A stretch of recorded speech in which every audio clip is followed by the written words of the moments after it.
4 months ago, I had a conversation with my mother. I don't like to mention specific relatives because there's a tendency to focus on the people rather than the stories involved. In this conversation, she mentioned my recent birthday and remarked that she was the same age when I was born. I would say that this comment was one of the top 3 most cringeworthy I've ever heard, not because of her voice or the way it was delivered, but more so because it reminded me of how long this stagnant cycle with women has been going on. I often mention a woman who was the same age as me that had a child last year, and who I was disgusted with for having one while being grossly ill-prepared in terms of the resources of both her and the child's father.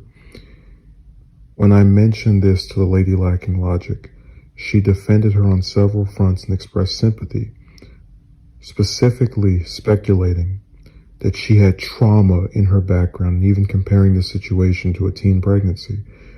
I drew issue with both of these comments because I had spoken with this woman in 2016 about childbearing, and she notably stated that she didn't understand the reason behind having children one could not afford, meaning that she knew her later behavior was objectively wrong. I took issue with the teen pregnancy comment because I never drew issue with the fact that a 20-year-old had a child. I took issue with the fact that a 20-year-old had a child that neither she or her boyfriend could afford. Concurrently with me witnessing the first few months of the child's life, I began speaking to a woman who initiated dialogue with me. She mentioned her disdain toward the idea of having a kid during one of our conversations about her romantic background. It stood out to me because usually when a woman I'm interested in declines an interest in at some later point having children, she usually only says this after I've directly asked if she wanted to reproduce at some point. In a later conversation where I mentioned the topic, she was more blunt in her refusal to ever have children, saying, "I'd rather get shot in the face." I found the comment rather disturbing, but not because she was so adamantly opposed to having a child. I've met women before that have ruled out the idea, albeit in a less lurid detail. But it is the fact that as I felt I was getting closer to her, as she admitted she was trying to like me, she had crushed my aspirations for doing something with her, that I saw this other woman gain with great ease in one sentence. I thought more about the women I know in real life who are around my age, specifically in their 20s and that have children. I can truthfully say that out of this group, which is composed of at least 6 people, none of them are married. One might ask why this is relevant. Just as people like to infer my sexuality based on me not being in a relationship, we can infer that these were accidental or unplanned births. I know for a fact that the idiot I mentioned at the beginning of this video had her child after unintentionally becoming pregnant. Everyone knows that children born out of wedlock have higher chances of incarceration, not graduating from college, and pretty much any other negative statistic one could consider. Does this mean that all people who weren't born in wedlock are destined to fail or meet some horrid fate? No. But it does mean that there is a fact based around having the view that a child is at a disadvantage when his or her parents are not married. I can already picture someone writing that parents only don't stay together because of the school to prison pipeline or some other external factor.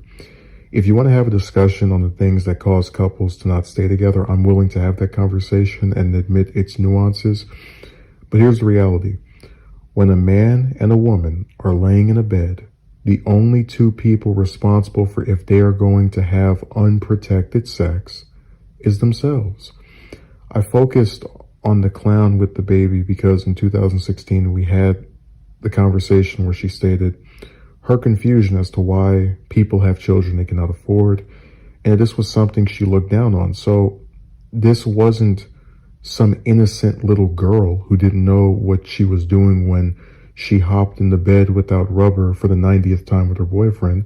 It was a young adult who allowed her horniness to override her concern for potentially creating a life she couldn't take care of. There are videos on YouTube right now of women admitting that they do not like having sex with a condom due to how it feels.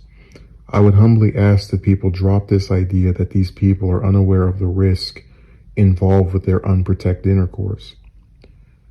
And what typically happens after they produce a child by accident, we get a verbal retcon where they claim they were blessed to have had them, and all of the people around them who would have condemned their act for their lack of preparedness at the time to have a kid start singing a different tune of either encouragement or indifference to their unplanned parenthood.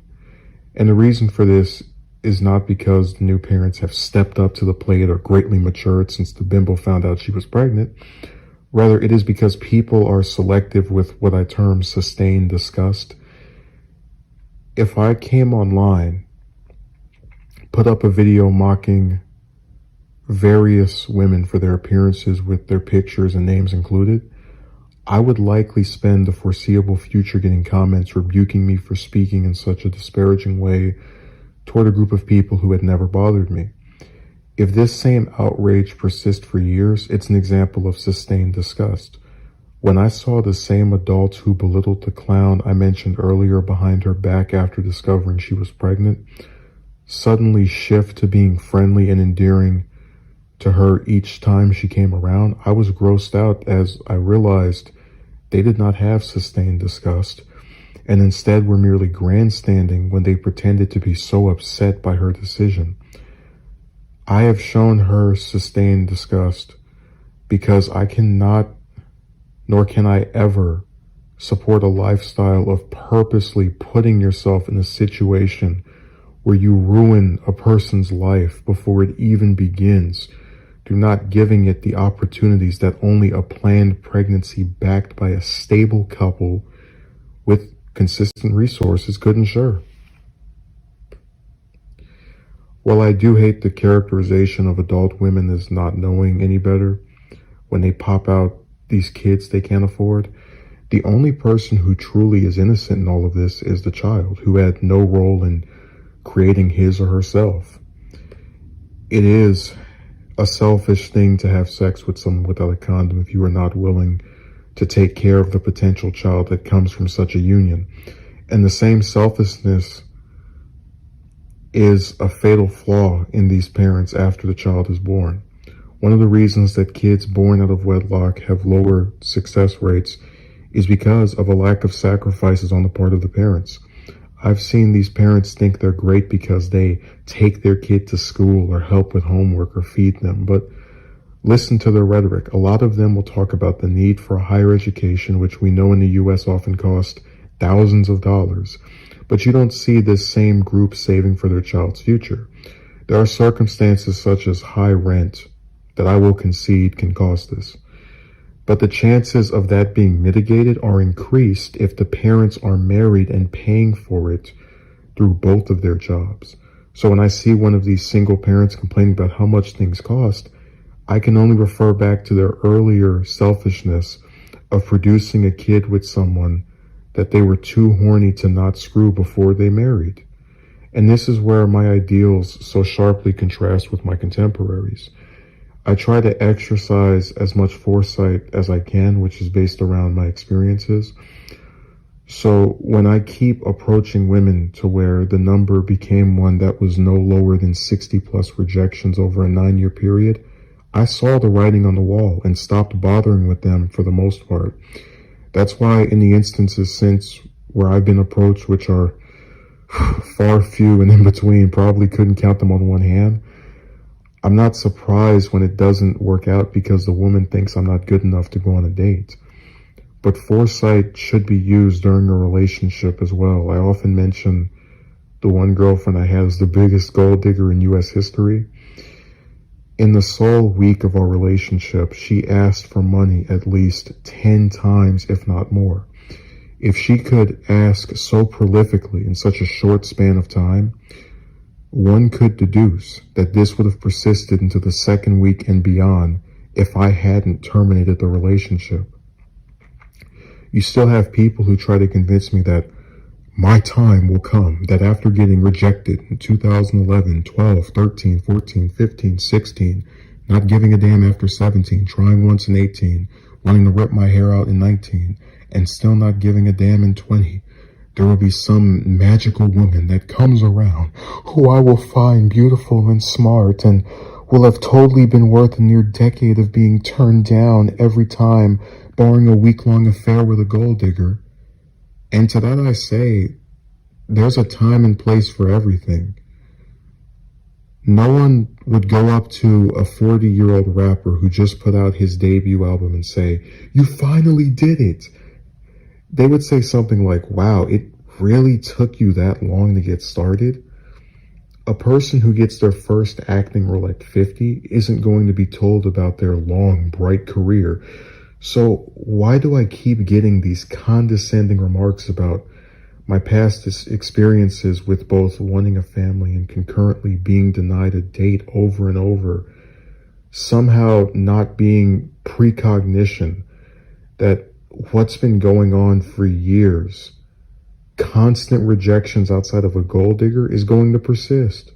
The answer to that is because people want to believe in happy endings. They want to think that if someone wants something and they try hard enough, it'll happen. But here's another fact: when what you want can get decided by another person or others, then there's a much higher chance that your efforts will amount to nothing because other people are choosing to treat them as insufficient. And two can play at that game. If I have to approach over and over again, starting from when I'm 13, just to get one woman to go on a date with me who isn't an obvious gold digger by the time I'm 30, that's unacceptable.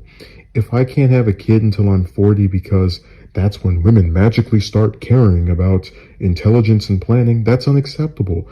If I'm only allowed to start a family when I'm 50 because some gold digger decided she could pop out a few kids to live on my dime while doing nothing to take care of herself, that's unacceptable. What happened to me, spending almost all of junior high, all of high school, and all of college getting turned down, minus one opportunistic waste of life gold digger, matters. It matters because it shows how unfair things are. To get told that you need to put effort into talking to a woman by a woman who literally admitted she started dating a man after he merely said he liked her, to sit on the phone with a woman who complained about men asking her sexual position she did, only to be turned down by that same woman despite doing the complete opposite and not asking any of that nasty stuff, and even being complimented for my humor and intelligence by her.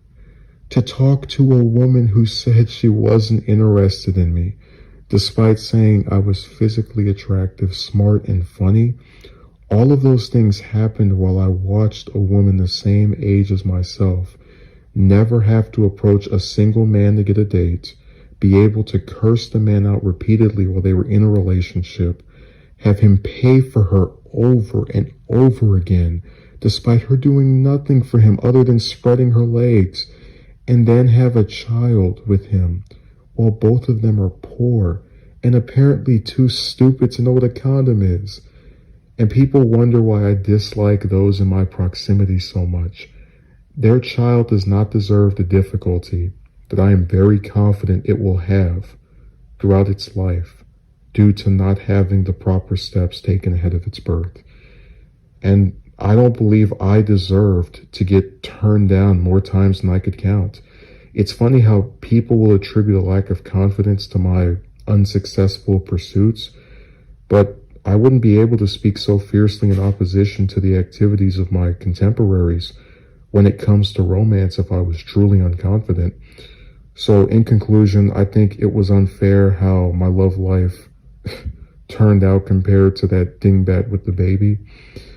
And that this is just another example that effort doesn't matter, that compromises don't matter, that understanding doesn't matter, and that bothering to treat women like you could actually build some life with them doesn't matter. In the future, I will do my best to avoid seeing pictures of young parents with their children on social media or videos of them doing things together. I'm going to pretend none of this exists because it's not healthy for me to watch others have something I was denied no matter how hard I tried.